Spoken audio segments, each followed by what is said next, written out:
दोस्तों नमस्कार, मैं हूं आपका होस्ट मिथिलेश कुमार। आप जो मैप पे देख रहे हैं यह है ईरान। कितना बड़ा देश है आप बताओ। यह है ईरान और यह है इत्तू सा देश इजराइल।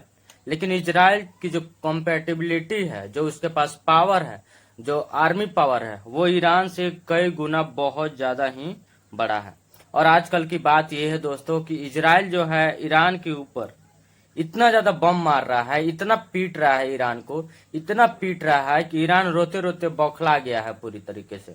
मैं आपको बता दूं दोस्तों कि हाल ही फिलहाल के दिनों में इधर 2-3 रोज से ईरान और इजराइल के बीच जंग सा एक माहौल है। इजराइल जो है पिछले 2 दिनों में अपने 200 फाइटर जेटों के साथ ईरान के ऊपर जो है एयर स्ट्राइक किया है। एयर स्ट्राइक में बहुत सारे ईरान के आर्मी चीफ, जनरल चीफ, परमाणु के साइंटिस्ट वगैरह का भी डेथ हुआ है। और इजराइल जो है इतने अपनी तकनीकी के बल पे ईरान के टॉप कमांडर सबको भी एलिमिनेट किया है। और खुद इसके ऑफिशियल वेबसाइट पे इस बात की दावा की जा रही है। आप देख रहे हैं कि ये ईरान के प्रेसिडेंट हैं, जो मुख्य उत्तराधिकारी हैं वही हैं। इनको रोने से हालत बिगड़ा हुआ है क्योंकि ईरान को इतना धोया है इजराइल, इतना धोया है। उसी के बारे में आज हम समझेंगे और इस बात को डीपली समझने की कोशिश करेंगे कि आखिर इजराइल जो है इतने बड़े स्तर पे ईरान के ऊपर एयर स्ट्राइक करी, उसका वाजिब कारण क्या था और इजराइल इस चीज को कैसे देखता है, और ईरान जो है रिटेलिएशन में इजराइल के ऊपर क्या क्या चीजें करने वाला है। क्या इस युद्ध में अमेरिका का भी हाथ है या भी और कई सारे देश जो है पार्टिसिपेट करने वाले हैं। दोस्तों आप देख सकते हैं ये ईरान है और ये इजराइल है। आपको रिपोर्ट पढ़ के सुना देता हूं। Israel strike Iran, at least 20 senior commanders kills, new IRGC leader appointed. जो पिछले 2-3 दिनों में जो इजराइल के द्वारा ईरान के ऊपर एयर स्ट्राइक किया गया था, उसी एयर स्ट्राइक के दौरान ईरान के जो टॉप 20 कमांडर का जो है डेथ हो गया है। अब ईरान इस चीज से बौखलाया हुआ है और रिटेलिएशन में इजराइल के ऊपर ड्रोन से और मिसाइल से कई सारे हमले शुरू कर दिया है, जिसके जवाबी कार्रवाई में इजराइल जो है इंटरसेप्टिक तरीके से उन सभी चीजों को इंटरसेप्ट कर दे रहा है। हालांकि वो इजराइल को उतना ज्यादा क्षति नहीं पहुंचा पाएगी जितना इजराइल जो है ईरान को पहुंचा दिया है। मैं आपको बता दूं दोस्तों कि इजराइल बाकायदा इस बात की प्रेस नोट रिलीज करी और उन्होंने बताया कि हमारी मजबूरी थी ईरान के ऊपर एयर स्ट्राइक करना। इजराइल जो है कहता है कि ईरान जो है, अभी तो ईरान के पास कुछ भी नहीं है, परमाणु संपन्न हथियार इसके पास एक भी नहीं है। फिर भी ईरान जो है जितने भी मुस्लिम कंट्री हैं उनका दादा बनने की कोशिश करता है। अब इस बात से इजराइल को ईरान वाले कभी पसंद नहीं करते हैं। अब उनका धर्म का आपसी मामला क्या है वो तो वो खुद जाने, लेकिन पब्लिक फिगर में देखा जाए तो ईरान वाले इजराइल वाले से बहुत ज्यादा ही नफरत करते हैं। तो अभी ईरान जो है अपने परमाणु शक्ति और अपने परमाणु हथियार को बनाने में जुटा रहता है, जिसके विरोध में इजराइल जो है कहता है कि जिस दिन ईरान परमाणु संपन्न देश हो जाएगा उस दिन हम लोगों को जीना दुश्वार कर देगा। मेन यही मोटिव है कि इजराइल कहता है कि नहीं, ईरान को परमाणु संपन्न देश नहीं बनाया जा सकता है।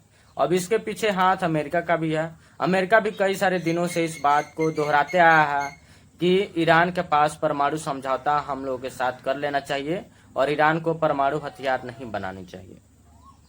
सबसे इंटरेस्टिंग बात यह है दोस्तों कि जो टॉप 20 लीडर्स जो ईरान के मारे गए थे, उसके बाद से ईरान का जो है 50% मिलिट्री पावर में बहुत ही ज्यादा इम्पैक्ट और धक्का पड़ा है, जिसके वजह से ईरानी कमांडर्स और वहां की सेना जो है बैक फुट पे नजर आती दिख रही है।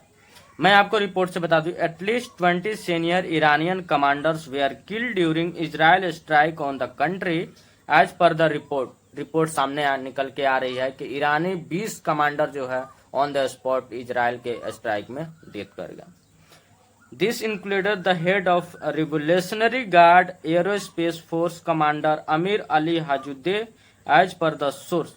और वहां के जो एक रेवोल्यूशनरी गार्ड के जो चीफ होते हैं उनका भी डेथ हुआ है। आप इस बात से अंदाजा लगा सकते हैं कि इजराइल के पास अभी कितनी बड़ी टेक्नोलॉजी वाली हथियार है, जो उसके फ्लाइट में बिना किसी अगल बगल के लोगों को नुकसान पहुंचाए डायरेक्ट कमांडर के ऊपर हिट किया और उसे एलिमिनेट किया।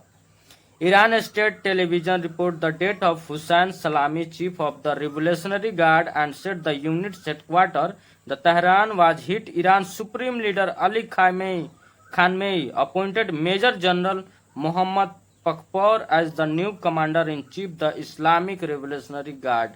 अब जो है इसको एलिमिनेट करने के बाद यही चीफ था वहां का, ठीक है, ईरान का मिलिट्री चीफ जो भी हो, यही चीफ था, रेवोल्यूशनरी गार्ड का यही चीफ था। इसको एलिमिनेट करने के बाद ईरान जो है अपने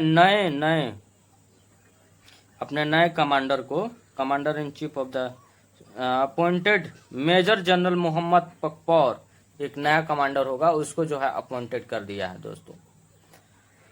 दोस्तों आगे मैं एक और बात आपको बताता चलूं कि मैं आपको शुरू में ही बताया था कि किस तरीके से अमेरिका भी इसमें इन्वॉल्व है और अमेरिका का पूरी तरह से सपोर्ट इजराइल के ऊपर होता है, क्योंकि अमेरिका भी नहीं चाहता है कि मध्य एशिया में खास करके ईरान के पास परमाणु संपन्न हथियार उसके पास आ जाए या फिर वो विकसित कर ले।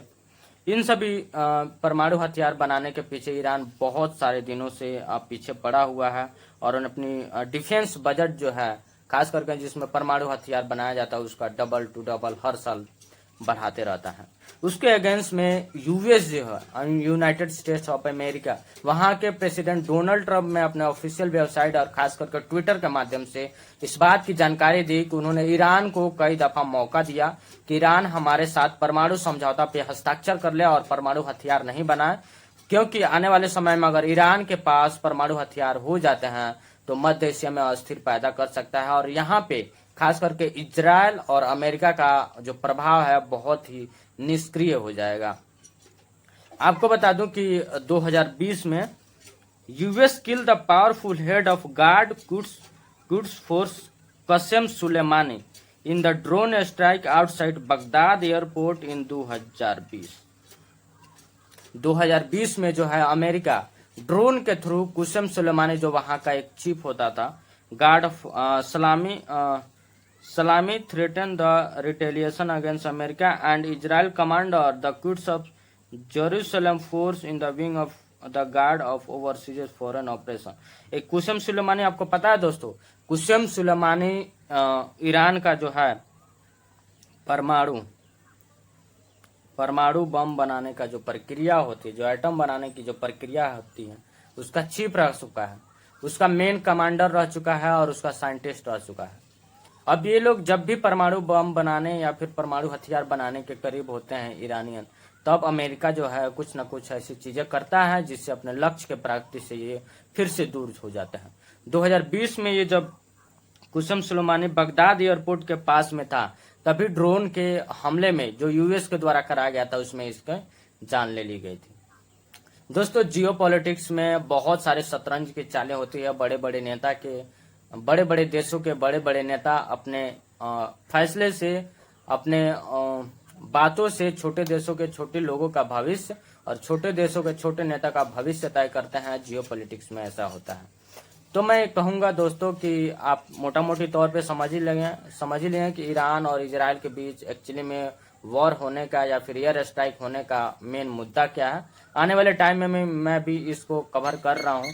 साथ ही साथ मैं आपको गुजारिश करूंगा कि जियोपॉलिटिक्स में अगर आप इंटरेस्टेड हैं या फिर गवर्नमेंट जॉब की तैयारी करते हैं, कॉम्पिटेटिव एग्जाम की तैयारी करते हैं, तो आप हमारे चैनल को सब्सक्राइब कीजिए, वीडियो लाइक शेयर जरूर कीजिए। जय हिंद।